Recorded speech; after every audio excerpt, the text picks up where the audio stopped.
આમ તો એક કામચોર વહુ એના હાવ પાસે બધું કામ કરાવી રાખે. હા, મારા સાસુ તો સાસુ જ છે, એવા પંપ માર્યા રાખે. હા, બા જેવી રોટલી કોઈને અમારા પરિવારમાં ન આવડે તો બા કરતા હોય બેઠા બેઠા.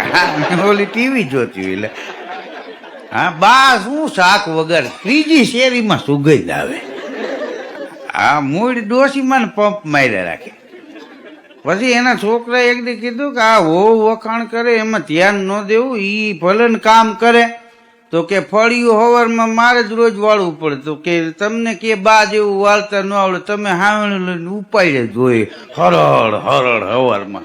તો કે સવારમાં એનો દીકરો કે હું વાળવા માંડું ને, તમારે કેવું નહીં બેટા મૂકી દે, તારે ન વળાય, લાય હું વાળ નાખું. તો તારે મને એમ કેવું ના બા તમે રહેવા દો, હું વાળ નાખું. એમાં તારી ઘરવાળી આવી વાળ નાખું તો દઈ જ દેવું.